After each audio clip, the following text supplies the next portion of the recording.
حضرت سیدہ عائشہ صدیقہ رضی اللہ تعالیٰ عنہ ارشاد فرماتی ہیں کہ شعبان کی 15ویں رات تھی، یعنی شب برات کی رات۔ فرماتی ہیں شعبان کی 15ویں رات تھی، میں نے اچانک نظر ڈالی تو حضور میرے بستر میں تھے، پھر میری نظر پڑی تو حضور نہیں تھے۔ میرے دل میں گمان آیا، خیال آیا کہ شاید کسی اور زوجہ کی طرف حضور کا میلان تباہ ہو گیا ہو، وہاں تشریف لے گئے ہوں۔ فرماتی میں اٹھی باہر گئی تو نبی کریم علیہ السلام جنت البقیع میں تھے، قریب ایک جگہ پہ حضور دعائیں مانگ رہے تھے۔ فرماتے میں گیا تو حضور فرمانے لگے ابو بکر کی بیٹی تو نے کیا گمان کیا کہ اللہ کا رسول تیری حق تلفی کرے گا؟ عرض کی حضور آپ مالک ہیں، کہیں اور جانا چاہیں تو میری طرف سے پابندی نہیں۔ کہتی ہے وہاں کھڑے کھڑے میرے رسول کریم نے بیان فرمایا، یہ ترمذی کے لفظ ہیں۔ حضور نے فرمایا عائشہ یہ شعبان کی 15ویں رات ہے، مدینے میں سب سے زیادہ بکریاں بنو کلب کا قبیلہ پالتا تھا۔ فرمایا آج کی رات بنو کلب کے قبیلے کی بکریوں کی تعداد کے مطابق اللہ میری امت کے لوگوں کی بخشی فرما دے گا۔ یہ وہ رات ہے۔ جناب عائشہ صدیقہ رضی اللہ تعالیٰ عنہ نے بات رات کو سنی تنہائی میں نبی پاک سے، رات کو تنہائی میں حضور سے سنی، سویرے جناب عائشہ نے کل امت کو بتائی۔ اگر یہ بات اہمیت والی نہ ہوتی تو بی بی صاحبہ آگے روایت کرتی، یہ کتابوں میں آتی، یہ لوگوں کو بتاتی۔ حضرت عائشہ نے روایت کیا اور مولا علی شیر خدا نے تو کھل کے کہا ابن ماجہ میں، حضرت علی سے پیار کرنے والوں کے لیے الگ عنوان۔ مولا علی نے کھل کے فرمایا شعبان کی 15ویں رات کو رات عبادت کرنا اور سویرے روزہ رکھنا۔ حضرت علی کے لفظ بائی نہیں سیاستہ میں، رات کو عبادت کرنا، دن کو روزہ رکھنا۔ ویسے تو رب کریم ہر روز تہجد کے وقت پہلے آسمان پر نزول اجلال فرماتا ہے اور لوگوں کو فرماتا ہے کوئی بخشش مانگنے والا؟ اور فرمایا ہر روز تہجد کے وقت یہ اعلان ہوتا ہے، پر شب برات کو نا شروع رات سے یہ اعلان شروع ہو جاتا ہے۔ ادھر دیکھو میری طرف، مغرب سے اعلان شروع ہو جائے گا۔ اللہ کرے آپ کو سمجھ آئے، اللہ کرے آپ کو، اور بھائی یہاں بات لوٹ سیل لگ جائے، یہاں ابھی سیل لگ جائے، 5000 والا جوڑا 1500 میں تو رش ختم ہوگا۔ اور بھائی اگر یہ لگ جائے، چلو یہ تو دور کی بات ہے نا، ہم تو لنگر والے لوگ ہیں، اگر لنگر کا اعلان ہو جائے کہ بڑا تگڑا ہے، بڑا تگڑا، ہمارے ہاں تو شادی کی روٹی کھلتی ہے تو لوگ آخری روٹی سمجھ کے کھاتے ہیں، اتشاہد اللہ ماشاءاللہ یہ آخری ہے، اس کے بعد نہ ملے گی۔ جب اعلان ہوتا ہے اور دعوت ہوتی ہے کہ کھلا جی کھاؤ، کیا حشر ہوتا ہے، کیا انداز ہے۔ مولا علی شیر خدا حدیث روایت کرتے ہیں، رنگ کیا ہے؟ فرمایا باقی راتوں میں نا تھوڑا سا پیکج ہوتا ہے، تھوڑا سا، آخری حصے میں رات کے شب برات کو نا رات چڑھتے ہی اللہ پہلے آسمان پر جو اس کی شان کے لائق ہے نزول جلال فرماتا ہے، اور پہلا جملہ یہ فرماتا ہے کوئی معافی مانگنے والا؟ اللہ کرے آپ کو سمجھ آئے، یعنی معافی دینے والا کہہ رہا ہے چلو آؤ ادھر آؤ ذرا معافی مانگو، میں معاف کرنے آیا ہوں، مانگو معافی، ہے کوئی معافی مانگنے والا؟ معاف کر دیں گے۔ اور آپ فرماتے ہیں ہے کوئی رزق مانگنے والا؟ وہ جو بڑی درخواستیں دیتے پھرتے ہیں نا مختلف اداروں میں، وہ ایک درخواست نا کل شب برات والی رات بھی دے۔ اللہ کرے آپ کو سمجھ آئے۔ وہ جو کہتے ہیں نا بڑی بڑی کمپنیوں میں نے اپلیکیشن جمع کرائی ہے تو کہیں کام نہیں بن رہا تو نسخہ دے رہا ہوں، ایک اپلیکیشن کل رات بھی جمع کراؤ انشاءاللہ کام بن جائے گا۔ اور میں نہیں کہہ رہا، مولا علی شیر خدا فرما رہے ہیں، اور وہ خود نہیں فرما رہے، وہ نبی پاک کا فرمان نقل کر رہے ہیں، اور وہ رسول اللہ صلی اللہ علیہ وسلم کی بات نہیں بیان کر رہے، وہ کہتے ہیں رب فرماتا ہے کوئی روزی مانگنے والا؟ سارے سیٹھوں نوابوں جاگیرداروں کے پاس جا جا کے تھک گئے ہو، ایک دن میرے کہنے پر، ایک رات، ایک دیہڑی ذرا شب برات والی لگا کے تو دیکھو۔ پر شرط یہ ہے کہ یقین کامل ہو، ارادہ یہ، مطلب اللہ معاف کرے آپ نے ناراض نہیں ہونا، لیکن وہ ماحول اس طرح کا ہے کہ شب برات پہ ایک دو ساتھی کو کہا رات کو عبادت کر کہتے ہیں جی وہ تو ٹھیک ہے پر سویرے چھٹی نہیں، کام کرنا ہے۔ یعنی رب کہہ رہا ہے کہ تو آ جا شب برات کی رات، جو مانگے گا وہ تجھے، لیکن یہ ادھر نہیں توجہ کر رہا، یہ کہتا ہے سویرے 10 بجے دکان نہ کھلی تو مشکل ہو جائے گی، دفتر نہ گیا تو حالات۔ آپ دیکھیں ذرا، اب جب یقین اس طرح کا ہو تو پھر تو بھائی ساری زندگی اداروں میں درخواست دینی ہے، پھر آپ جیسا آپ کا مزاج ہوگا، اللہ تعالیٰ تو بندے کے گمان کے قریب ہے۔ تو میرے رسول پاک علیہ السلام نے ہمیں یہ میسج دیا، پیغام دیا، فرمایا اس رات جو اولاد مانگے گا رب اسے بھی عطا فرمائے، اس رات جو اللہ سے بخشش مانگے گا اللہ اسے بھی دے گا، اس رات جو رب کریم سے عزت مانگے گا اللہ اسے بھی عطا کرے گا۔ شارحین نے لکھا اس رات جو رب سے پردہ پوشی مانگے گا اللہ اسے پردہ پوشی بھی عطا کرے، جو جنت کا سوالی ہوگا رب اپنے فضل سے عطا فرمائے۔ کوشش فرمائے، کوشش فرمائے۔ 10 محرم کو ہمارے ہاں لوگ جاتے ہیں قبرستان، وہ کسی حدیث سے ثابت نہیں. میں منع نہیں کر رہا، جائیں 9 محرم کو جائیں، 10 کو جائیں، 11 کو جائیں، 8 کو جائیں، سفر میں جائیں، ربیع الاول میں جائیں، قبرستان میں جب بھی جائیں، منع نہیں ہے. لیکن شب برات والی رات تو خود رسول کریم گئے ہیں نا قبرستان. اب جو بات میں نے سمجھانی ہے اس کو سمجھیں. نبی پاک کی والدہ کا مزار نہیں ہے وہاں جنت البقیع میں. حضور کے کو بھائی بہن ہے، حضور کیا کرنے گئے؟ امت کی بخشش کے لیے گئے. شب برات کی رات لالچی نہ بنے کہ صرف میں نے اپنے لیے روزی مانگنی ہے. کل امت کے لیے مانگے رب کریم سے، مانگے اپنے بھائی کے لیے، مانگے اپنی بہن کے لیے، مانگے اپنے بیٹے کے لیے، مانگے اپنی بیٹی کے لیے، مانگے اللہ کریم. یہ مانگنے کی رات ہے. پچھلی راتی رحمت رب دی کرے بلند آوازہ، بخشش منگن وارے کارن کھلا جے دروازہ. آئیں اللہ کی بارگاہ میں اس رات کو کھل کے دعا مانگے. قبرستانوں میں نا کچھ قبریں ایسی ہیں کہ جو بتاتی ہیں کہ سالوں بیت گئے ہیں کوئی آیا نہیں. کچھ قبریں بتاتی ہیں. اور کچھ بڑے قبرستان بڑے شہروں میں ایسے بھی ہیں کہ جن کا گورکن کہتا ہے کہ مجھے کمیٹی نے کہہ دیا ہے جہاں 4-5 سال کوئی نہ آئے وہاں نئی قبر بنا دیا کرو، وہاں نئی قبر بن جاتی ہے معاذ اللہ. او بھائی کچھ ہیں ایسے، کچھ ہیں. یہ جائے نا اکبر بادشاہ یہاں لیٹا ہے لاہور میں، تو شعر لکھا ہوا ہے: بر مزارے ماں غریباں نے گلے پروانہ سوزی لے صدائے بلبلے. فارسی کا مقولہ لکھا ہے اس کی قبر پہ، کہتا ہے میں وہ غریب ہوں. اعلیٰ بادشاہ ہے، مقبرے میں لیٹا ہے، کہتا ہے میں وہ غریب ہوں کہ نہ یہاں کوئی پروانہ آتا ہے نہ بلبل آ کے گیت گاتی. کوئی آتا ہی نہیں، کوئی فاتحہ نہیں پڑھتا، کوئی فاتحہ نہیں پڑھتا. وہ بھائی کئی قبریں ایسی ہیں جن پہ سالوں بیت گئے کوئی لوٹا نہیں.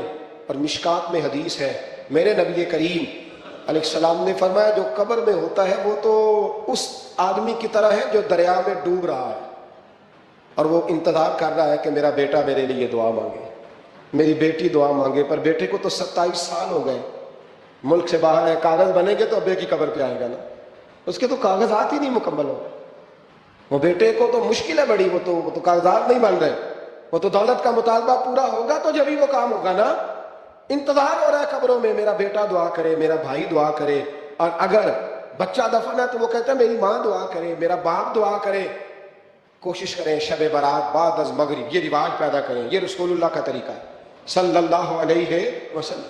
قبرستان میں جائیں اور جا کر کے وہاں اللہ تبارک و تعالیٰ سے دعا مانگیں کہ یا اللہ جو اس قبرستان میں لیٹے ہیں وہ بھی، اور جو آج تک کلمہ پڑھنے والے دنیا سے گئے وہ بھی، اور جو قیامت تک جائیں گے وہ بھی. اے اللہ تو سب کی بخشش فرما دے. اللہ کی رحمت کو محدود نہ کرے کہ صرف مجھے بخش دے، اسے کہے یا اللہ کل کی بخشش فرما. ساری امت کے لیے دعا کریں. شب برات کی رات نفل پڑھیں. ہمارے یہاں محفل ہوتی ہے ہر سال الحمدللہ، بڑے شوق سے بڑا خوبصورت ہم اہتمام کرتے ہیں. لیکن میں اکثر دوستوں سے کہا کرتا ہوں کہ جن کو اکیلے میں نفل پڑھنے میں مزہ ہے وہ اکیلے میں پڑھیں. کتنی کھلی بات کر رہا ہوں. میں پابند نہیں کر رہا کہ آپ یہاں آئیں گے محفل میں آئیں گے ضروری ہے. بھئی آپ کو اکیلے میں مزہ آتا ہے نا. کچھ لوگ تنہائی میں ہو تو دل زیادہ لگتا ہے، وہ تنہائی میں کریں اللہ اللہ کوئی حرج نہیں. لیکن کچھ ایسے ہیں کہ نعت سنتے ہیں تو دل نرم ہوتا ہے، تقریر سنتے ہیں تو دل نرم ہوتا ہے. تو جن کا اس طرح نرم ہوتا ہے وہ مسجد میں آئے بات سنیں. کچھ کو سب کے بیچ بیٹھ کے رونا آتا ہے. حضرت سعدی شرازی فرمایا کرتے تھے کچھ لوگوں کے آنسو مجھے رلا جاتے ہیں. فرماتے ہیں کچھ کی آنکھیں دیکھ کے رو پڑتا ہوں، لہذا میں جب بھی ذکر کرتا ہوں محفلوں میں بیٹھ کے کرتا ہوں. تنہائیوں میں مجھ سے نہیں ہوتا، تو جس سے نہیں ہوتا وہ آئے نا، مسجد میں آئے، رات عبادت کرے. کل مغرب سے پہلے پہلے کام سمیٹ لیں سارے، اور مغرب کے بعد یہ رات شروع ہوگی، مغرب کے بعد ایک چھٹی کر لو اللہ رسول کے لیے. کر لیں گے انشاءاللہ تعالی ایک چھٹی. اور توبہ کی رات ہے یہ، توبہ کرنی. توبہ کس کو کہتے ہیں؟ توبہ کا معنی ہے پچھلے گناہ پر پچھتانا، شرمسار ہونا. کہتے نہیں اے کاش میں نہ کرتا. اور وہ لفظوں میں نہیں، جملوں میں نہیں، توبہ رٹی رٹائی نہیں، شرمسار ہونا اور آئندہ گناہ نہ کرنے کا پکا ارادہ کرنا، اس کا نام توبہ. دیکھیں اللہ تعالیٰ فضل کرے. میں نے پچھلے سال کہا تھا پھر کہتا ہوں، مسجدوں سے نا شب برات کی رات، شب قدر کی رات چیخوں کی آوازیں آتی ہیں. لوگ اتنا روتے ہیں نا. رونا چاہیے، کم روتے ہیں زیادہ رونا چاہیے. لیکن سوال یہ ہے کہ اتنا زیادہ لوگ شب برات کی رات روتے ہیں، کیا پھر سویرے بددیانتی ختم ہو جاتی ہے؟ جو رات مسجد میں کھل کے رو کے آیا ہے اس کا پروگرام ہے نا کہ اب ملاوٹ کبھی نہیں کرے گا، اب گاہکوں سے جھوٹ کبھی نہیں بولے گا، اب وہ بددیانتی کا معاملہ کبھی نہیں کرے گا. لیکن رات روتا بھی رہے، اور سویرے پروگرام یہ ہو کہ میں نے پھر لوگوں کو فریب دینا ہے، داؤ لگانا ہے، تو اس نے توبہ کیا رات کے یہاں بس یہ ایکٹنگ کر کے لوٹا ہے، یعنی بڑی سجا بنا کر کے سوار کر کے رات توبہ کی. کیا مطلب ہے توبہ کا؟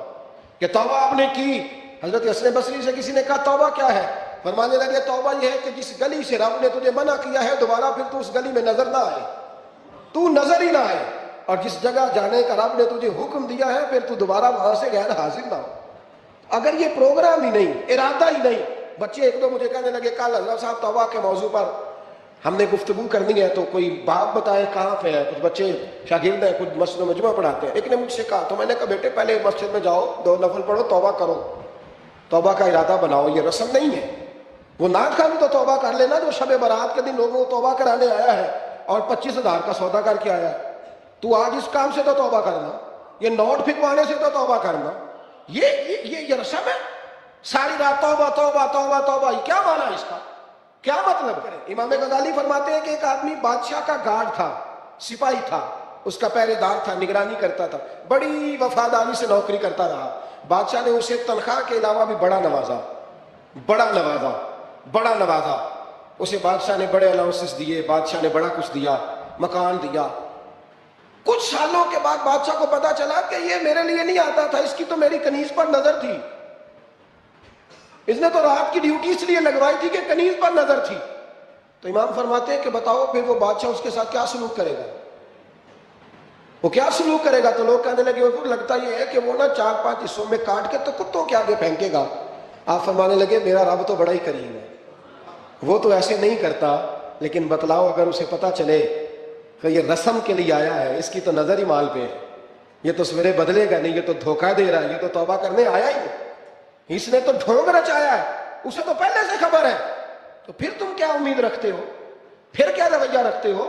شب برات کی رات دھاڑے مار مار کے رونا اور صبح اسی طرح دھوکہ دینا، اسی طرح فریب کرنا، اسی طرح جھوٹ بولنا، اسی طرح بددیانتی کرنا، اسی طرح لوگوں کو لوٹنا.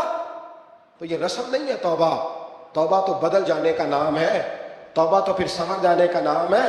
توبہ تو اس طرح ہے جس طرح حضرت ابراہیم ابن ادھم نے کی تھی. وقت کے بادشاہ تھے بادشاہ، جب توبہ کی تو پھر ہر چیز چھوڑ دی، پھر مال لوگوں میں بانٹ دیا اور پھر ٹاٹ کا لباس پہن کر زندگی گزاری.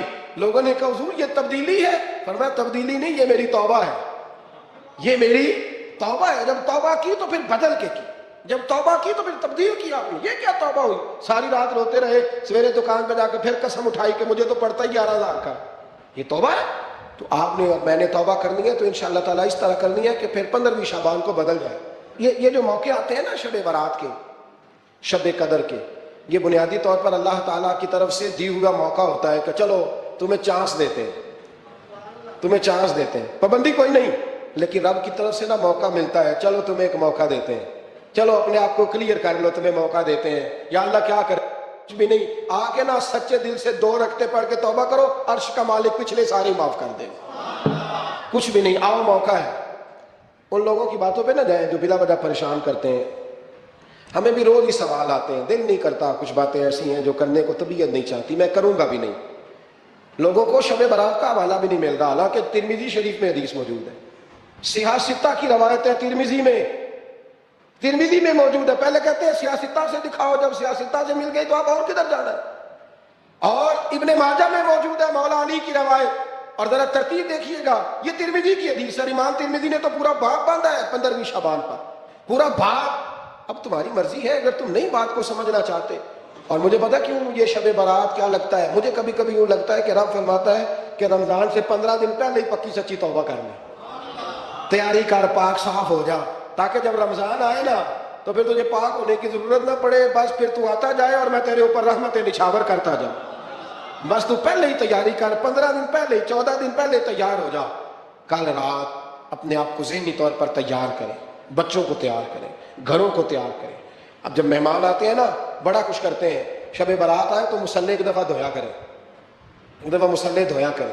فرش دھوتے ہیں نا مہمانوں نے آنا ہے تو ایک کمرے کا فرش دھو کے صاف کریں کہ خواتین نے یہاں ساری رات نماز پڑھ دی. یہ ارادے بنائیں. جس طرح آپ کہتے ہیں نا رات کو سفر کرنا ہے تو دوپہر میں تھوڑا آرام نہ کر لوں تو کل دوپہر میں آرام کرنا، تاکہ رات کو رب رب کرنا آسان ہو جائے، اللہ کی بارگاہ میں بیٹھنا آسان ہو جائے. مکمل طور پر ذہنی طور پر اپنے آپ کو تیار کریں.